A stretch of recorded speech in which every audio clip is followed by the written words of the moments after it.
పొట్టు పచ్చడా వేరే పచ్చడి కాదురా బాబా. బీరకాయ ఏమో కర్రీకి, బీరకాయ పొట్టేమో పచ్చడికి. గిన్నె తీసుకొని ఓ బౌల్లో నువ్వులు పల్లీలు వేసుకొని కలుపుకోవాలి. కలపాలి బాగాసేపు.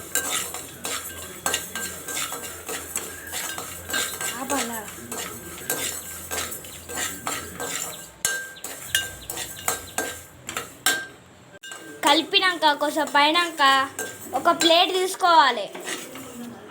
ప్లేట్ తీసుకొని ఆ పొయ్యి మీద ఉన్నంత మనం వేసిన అంత ఒక గిన్నెలోకి వేసుకోవాలి. ఒక మూతలోకి వేసుకోవాలి బాబా. నేను గిన్నె అన్న కట్టి చెప్పే. మళ్ళీ అదే గిన్నెల నూనె పోయాలి. పోసా నూనె అంటే ఎక్కువ పోసారు, తక్కువనే కొంచెం. మిర్చిలు వేయాలి. మిర్చిలు అనేవి ఎక్కువ వేసారు, ఘాట్ అవుతుంది. తర్వాత చింతపండు వేయాలి. ఓకేనా? కలుపులే ఇక మళ్ళీ కలుపులే. కలిపి కొంచెం పైనాక మళ్ళీ మూత తీసుకొని దాని మీద పెట్టాలిరా బాబే. ప్లేట్లో తీసుకోవాలి, మంచిగా గోడినంలో వేరే ప్లేట్లో తీసుకోవాలి. అందులో ఇప్పుడు బీరకాయ పొట్టు వేసుకోవాలి. బీరకాయ పొట్టు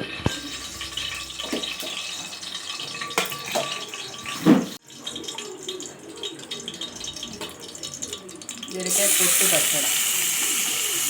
బీరకాయ పొట్టు గిన్నె మళ్ళీ అదే గిన్నెలో పొట్టు వేయాలి. వేరే ఏం గిన్నె కాదు, అదే గిన్నెలో ఇవన్నీ వేయాలి. ఓకేనా? కలపాలి.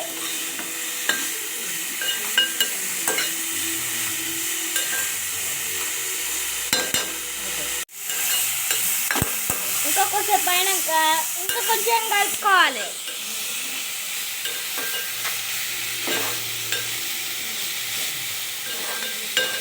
కలిపేది నేనే కాదు, మా మమ్మీ కలుపుతాను. నేను వీడియో తీస్తాను. మా డాడీ వండుకున్నాడు. తీసుకోవాలి. కజ్జే తొందర కజ్జే. ఒక బౌల్లో తీసుకోవాలి.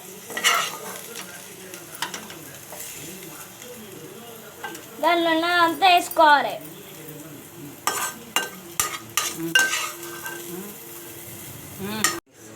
మళ్ళీ కొంచెం ఆయిల్ తీసుకోవాలి.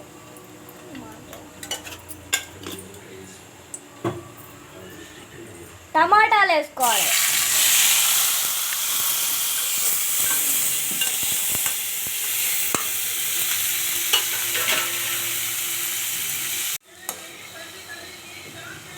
తీస్తుంది గిన్నెలోకి వెళ్ళి మళ్ళీ తీయాలి. ప్లేట్లో వేసుకోవాలి.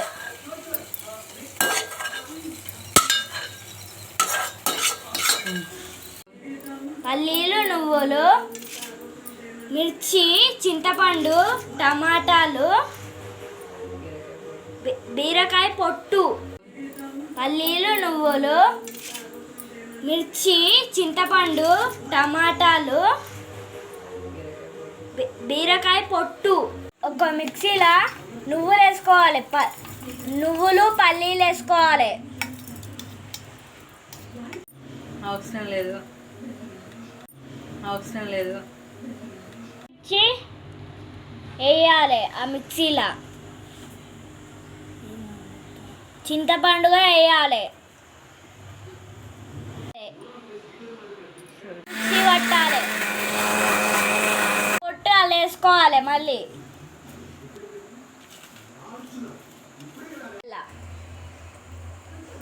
పట్టిందంటే ఒక గిన్నెలు వేసుకోవాలి. అంతా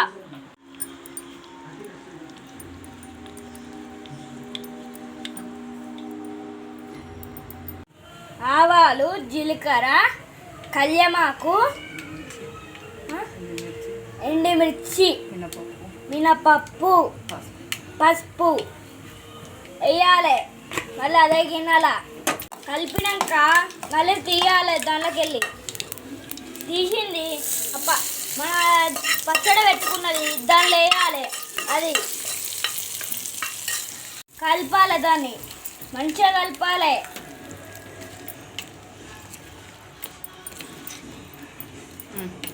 పొట్టు పచ్చడి రెడీ. అశు టేస్టీ. బీరకాయ పొట్టు పచ్చడి మా మమ్మీ చేసింది. చూద్దాం ఎట్లుంటుందో.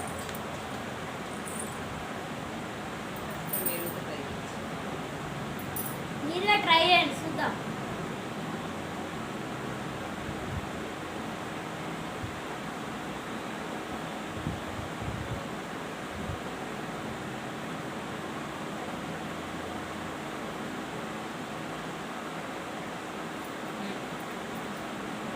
సూపర్.